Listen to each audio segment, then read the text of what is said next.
Ok, en teoría ya lo debe de estar grabando. Entonces, a ver, tenemos las preguntas que me hicieron es cómo determinar la ecuación de la recta tangente a una función en un punto dado, ¿no? Entonces, por ejemplo, acá tenemos la siguiente imagen. Yo tengo esta función, lo que está en rojo es mi función que me van a dar. En este caso sería la función f de x igual a menos un medio de x cuadrada más 4x menos 3. Esa es la función en cuestión. Y en el punto 1, en x igual a 1, yo quiero obtener cuánto vale esa recta tangente, la ecuación de la recta tangente. Entonces recordemos, la ecuación de la recta tangente va a estar dada de la siguiente forma. Era y menos y1 igual a m por x menos x1. Entonces para esto, para obtener la ecuación de la recta, debo conocer un punto por donde pasa la recta. Debo de conocer en este caso el x1, y1. Y también debo de conocer la pendiente m. ¿Vale? Entonces acá pues, tengo mi función, ahí no tengo ningún problema. Conozco la función, conozco el punto por donde va a pasar. Bueno, conozco el x1 que es 1 y con eso puedo conocer el y1. A continuación vamos a recordar cómo hacerlo. Pero mi problema es cuando quiero calcular m. Recordemos que para calcular la pendiente m era y2 menos y1, esto sobre x2 menos x1.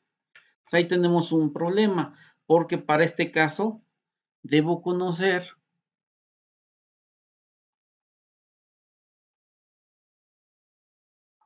dos puntos. El x1, y1 que ya lo tengo, pero también debo de conocer un segundo punto de la recta, no de la función. x2, y2. Entonces esto me crea un conflicto, porque solo tengo este punto que estamos marcando acá. 1, ahorita vemos qué le corresponde en y, pero de todas maneras ese punto lo puedo conocer. Pero otro punto de la recta no lo conozco. Acá me podría basar en la cuadrícula, pero es aproximado. No sé si sea exacto. Entonces así no podemos trabajar, tenemos que conocer datos exactos. Entonces, bueno, ese es mi gran problema, que no conozco un segundo punto.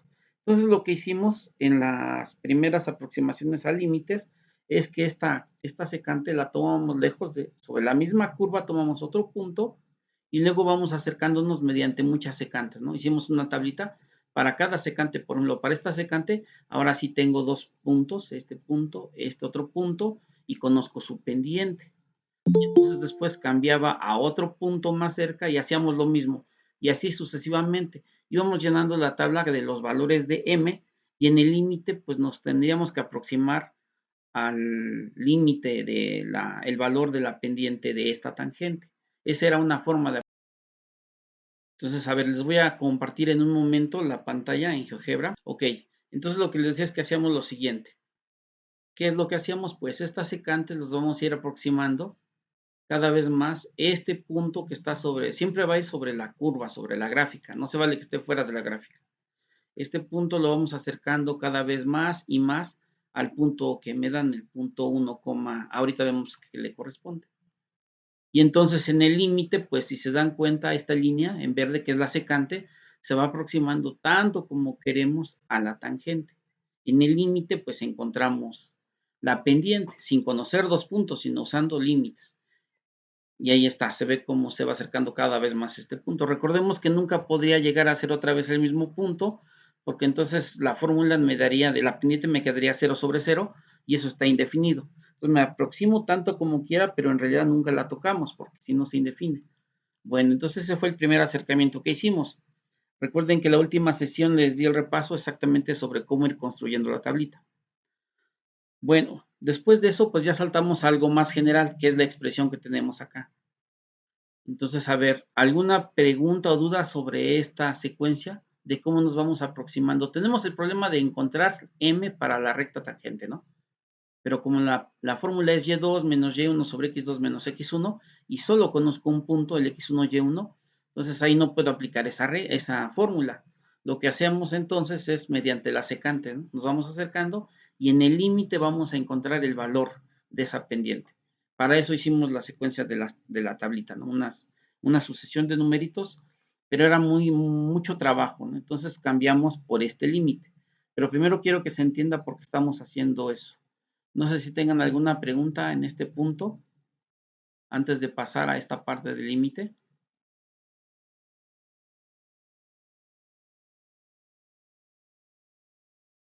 Regreso a la pizarra. Entonces, a ver, lo que estamos haciendo en realidad es encontrar este límite, ¿no? Tomo el límite de esta función, le resto f de a, lo que sería equivalente a lo siguiente. Esto de acá arriba sería el y2, esto de acá es el y1, que es el que está fijo acá. Luego abajo es el x2, que es el que vamos a ir moviendo, y este de acá es el x1. Es el valor que me da, ¿no? Este puntito de acá le estamos llamando x1, y1. Ese no lo cambiamos nunca. Y lo que hacemos es acercarnos tanto como querramos el valor de x hacia este punto de a. Por eso acá digo el límite cuando x se aproxima mucho a. Y entonces vamos haciendo estas operaciones, que es lo que hicimos en la tablita. Pero ya no lo vamos a hacer así, ya vamos a usar directamente este límite. Entonces, bueno, vamos a hacerlo acá paso por paso. Entonces, el punto que me dieron acá le podemos llamar x1 o a, es lo mismo. Usamos el x1 porque así está definida la ecuación de la recta. Pero es el valor que me dan en el enunciado, es el a. Y en este caso, a vale 1. Quiero la pendiente de la recta tangente en a igual a 1. Entonces, pues x1 lo consideramos como 1. ¿Cómo obtengo el y1? Pues entonces sustituimos x1 igual a 1 en la función en f de x y obtenemos lo siguiente. Vamos a hacerlo. F evaluado en 1, mi función acá la tengo, es menos 1 medio de x cuadrada más 4x menos 3. Entonces vamos sustituyendo, quito la x, la cambio por el 1. Es menos 1 medio. Si no quieren usar la fracción, lo podemos pasar a menos 0.5. Acá no hay mucho problema porque el decimal solo tiene 1. Hay problemas cuando tienen, por ejemplo, un tercio. Un tercio es 0.333 hasta infinito. Entonces ahí no es tan conveniente usar el decimal, es preferible usar la fracción, pero acá no hay problema. Menos 1 medio es igual a menos 0.5. X al cuadrado, entonces la X la sustituyo por 1. 1 al cuadrado, luego más 4 por X, pero X quedamos que vale 1, menos 3. Y vamos realizando esa operación. 1 al cuadrado es 1 por 1, es 1. Por menos 0.5 es menos 0.5. Luego más 4 por 1 es 4, menos 3. Y esto lo resolvemos. Esto va a ser, por ejemplo, acá tengo dos negativos, menos 0.5 y menos 3, lo sumo, me quedaría menos 3.5. 4 menos 3.5 es 0.5 o un medio. Y es lo que vale la función. ¿Sale? Entonces esto es el valor de y1. Y1 es 0.5. En el momento que ustedes tengan alguna duda, que algo no se entienda, ahí me detienen y lo revisamos con calma. Si alguien iba a hablar. Entonces, ¿sí se puede sustituir por fracción? Sí, claro. Por decimal, Sí. perdón. Ustedes pueden usar Ok. fracciones o decimales en forma indistinta. O sea, no hay ningún problema. ¿Sale? Lo único, lo que yo les recomiendo es cuando tienen fracciones como, por ejemplo, esta que les mencionaba, un tercio. Sí, lo puedes cambiar a decimal, pero cuando hagas la división te va a aparecer así 0.333 y así hasta infinito, ¿no? Entonces, pues ahí vas a redondear, va a truncar. Entonces, si lo quieres a un decimal, por ejemplo, te quedaría 0.3. Un tercio es aproximadamente 0.3. Lo vas a manejar como 0.3, pero ahí ya debes de estar consciente que estás introduciendo un error. Vas a fallar por decimales. En el procedimiento, si tú lo haces y llegas a un resultado correcto usando el 0.3, te la voy a considerar correcta. Pero ahí sí deben de estar conscientes que hay un error de redondeo. Por ejemplo, si fuera una ecuación o si quisieran de alguna forma comprobar, ya no va a ser exacta la comprobación, va a haber un pequeño error de redondeo. Son errores de décimas o centésimas, no pasa nada tampoco. Pero sí pueden usar cualquiera de los dos. ¿Sale? Entonces ya tenemos el punto x1, y1, ¿ok? Tendríamos acá, lo anotamos, ¿ya? Tengo el x1, y1, que es, el x1 me lo dieron es el 1 y el y1 automáticamente es como si me lo dieran, automáticamente lo obtengo porque conocemos la función es 0.5 o un medio, cualquiera de los dos es correcto. Muy bien, entonces ya tengo el punto donde voy a trabajar. Ahora sí vamos a sustituir, no voy a hacerlo por la tablita, si quieren o si tienen dudas todavía sobre la tabla podemos volver a hacer con la tabla, pero hoy voy a usar el límite, ¿no? Entonces, ¿cómo quedaría? Pues voy a escribir a partir de acá, sin el m. Ya sabemos que es el límite. Entonces, a ver, vamos a calcularlo. Es límite, acá dice cuando x tiende a, pero en este caso a es 1, entonces x tiende a 1, de lo siguiente, f de x, pero ese está de acá. Voy a mover un poco la pizarra. F de x es esta expresión. La voy a copiar así como está toda. Y voy a usar el decimal. Entonces va a ser límite de 0.5 negativo x cuadrada. Luego era más 4x menos 3. Todo esto que escribí apenas representa la función. Luego va el menos. Ahí deben de ser muy cuidadosos. Siempre acá hay un menos. Entonces acá lo ponemos. Y hay que ver quién es f de a. F de a veces es positivo, a veces es negativo. Cuando es negativo, pues hay que sustituir un doble menos ahí.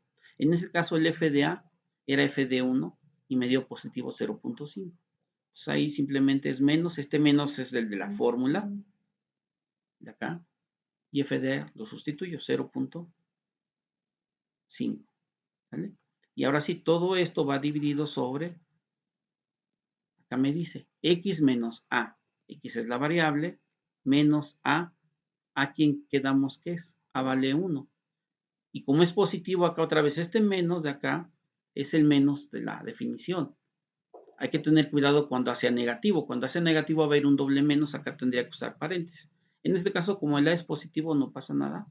Lo dejo así como menos 1. Y ya quedó. ¿Vale? Entonces vamos a calcular este límite de esta expresión.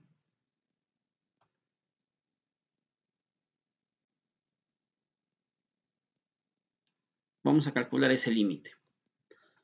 Pero arriba todavía podemos simplificar un poco antes de tratar de simplificar, antes de tratar de calcularlo, perdón, vamos a simplificar. Esto va a ser igual entonces el límite cuando x se aproxima a 1 de menos 0.5x cuadrada más 4x y acá menos 3 menos 0.5, como ambos son negativos, queda el resultado negativo, lo sumamos, 3.5 y todo esto dividido sobre x menos 1. ¿Sale?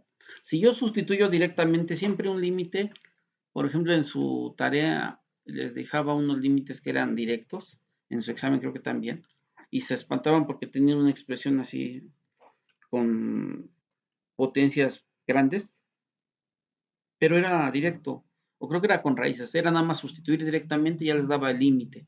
Entonces ya les mencionaba, siempre en exámenes de admisión a la universidad, en exámenes propios de la materia, pueden tener expresiones así que al momento podrían parecer complicadas. Ustedes lo que tienen que hacer es entonces simplemente es sustituir y a lo mejor ahí mismo les da el resultado. Acá, por supuesto, si sustituyo directamente, como es 1, es como si quedara menos 0.5 más 4 por 1, pues es 4 menos 3.5 y esto se hace 0. Arriba es 0 y abajo también si cambio el x por el 1 se me hace 0. Es 0 sobre 0, por lo tanto pues ahí no habría nada que hacer.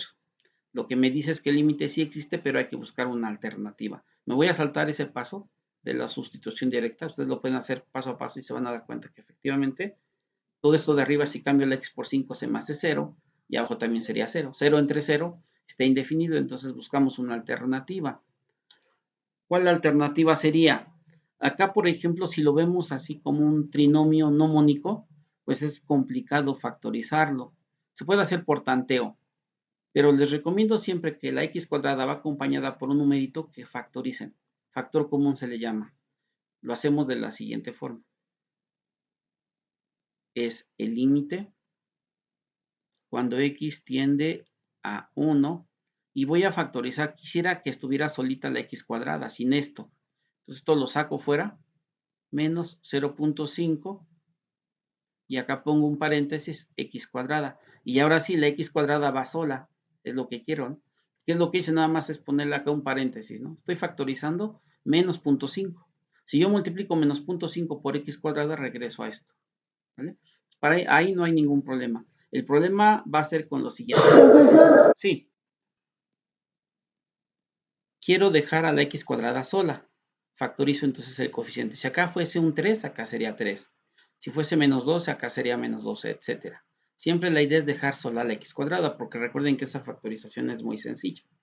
Ahora, ¿cómo encuentro los siguientes? Acá los siguientes debemos ser muy cuidadosos. Acá no puedo poner 4x, por supuesto, porque si yo pongo 4 por menos 0.5 ya me quedaría menos 2x, ya no regreso acá. Para encontrar este numerito que va a continuación, hacen lo siguiente. Toman 4x y lo dividen entre el coeficiente menos 0.5. Hagan en su calculadora 4 entre menos 0.5. ¿Cuánto les da? Como es más entre menos, les va a dar un negativo. ¿Y cuánto es 4 entre 0.5? Menos 8. Menos 8, exacto. Menos 8x. Ese sería el factor ahí. Si yo multiplico menos 8x por menos 0.5, menos por menos es más, 8 por 0.5 pues es 4. Entonces la forma de cómo encontramos este coeficiente fue dividiendo 4x entre menos 0.5. De esta forma encontré el menos 8x. ¿Vale? Y lo mismo para el último término. Acá no puedo poner menos 3.5 porque multiplicado por menos 0.5 ya no me da esto. Más bien sería dividir menos 3.5 entre menos 0.5. Menos entre menos queda más. ¿Cuánto les da de la división de 3.5 entre 0.5? Tendría que ser 7. Exacto, es 7 positivo. Y ahí cerramos el paréntesis. Y todo esto lo estamos dividiendo entre x menos 1. Abajo ya no podemos hacer más, se queda así tal cual. Pero ¿qué ganamos con esto? ¿Qué hemos ganado con esto? Pues que en lugar de tener acá fracciones o decimales, si se dan cuenta acá eran decimales o fracciones, cualquiera de los es lo mismo, ahora tengo solo números enteros. Y factorizar un trinomio de este tipo, un trinomio mónico, es decir, el coeficiente acá es la unidad, es muy sencillo. Recuerden que ahí solo buscamos dos números cuyo producto sea 7 y la suma sea menos 8. Y ya eso es más sencillo que andar buscando números que nos den estos productos, ¿no? Que son decimales. Eso fue lo que le ganamos ahí al hacer ese cambio. Entonces, a ver, díganme ustedes cuáles serían estos numeritos. Son dos números, recuerden, cuyo producto es el tercero, es decir, el 7 positivo. Su producto debe de ser más 7, pero su suma debe de ser menos 8.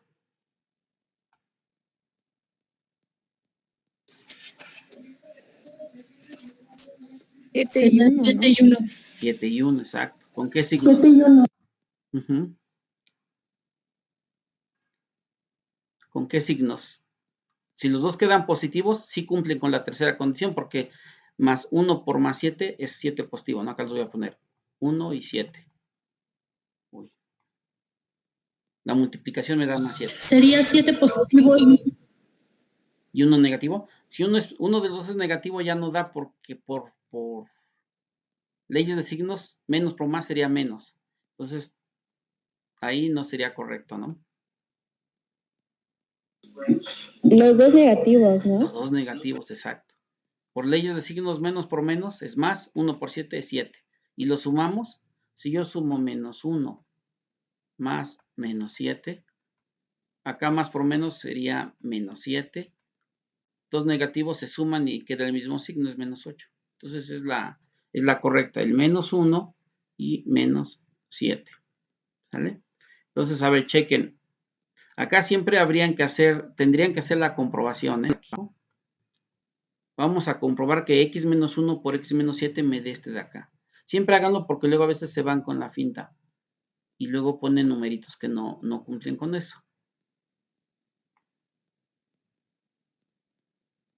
Vamos a hacer la comprobación entonces. Entonces, a ver, x por x, x cuadrada. Luego x por menos 1 es menos x. Ahora vamos con el menos 7 con todos los de arriba. Menos 7 por x es menos 7x. Y por último, menos 7 por menos 1. Menos por menos es más. 7 por 1, 7. Y entonces, reducimos los términos semejantes. El x cuadrado baja. Y acá, este menos x es menos un x en realidad. No se anota acá su coeficiente, pero ya sabemos que acá hay un 1. Entonces, menos 1, menos 7. Los dos son negativos, se suman, queda el mismo signo. Menos 8x más 7. Y este es el trinomio que aparece acá. Por lo tanto, esta factorización sí es correcta. ¿Vale? Entonces, esto que hicimos está bien. Acá nada más lo único que hice fue copiar este menos 0.5 acá. Y en lugar de escribir este trinomio mónico, ya lo escribo en forma factorizada. Ya vimos que sí está bien. Todo esto va dividido entre el x menos 1. Una vez factorizado, por fuerza se tienen que cancelar términos. Si no se pueden cancelar, hay de dos. O algo no factorizamos bien, tenemos un error, o de plano no existe límite, pero eso ya lo debemos de haber, nos debimos de haber enterado desde el momento que hacemos la sustitución directa, ¿no?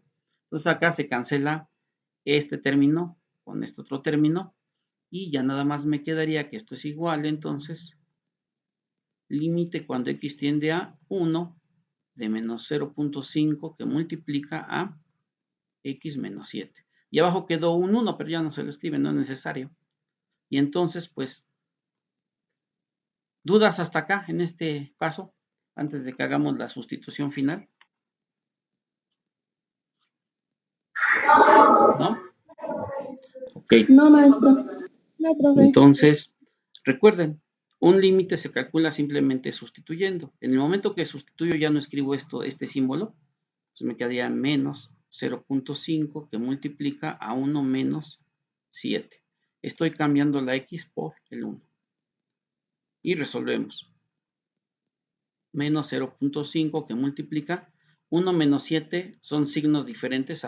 Hacemos la resta de 6 y gana el signo del más grande. En este caso el más grande 7 es negativo. Y entonces acá aplicamos leyes de los signos. Menos por menos más.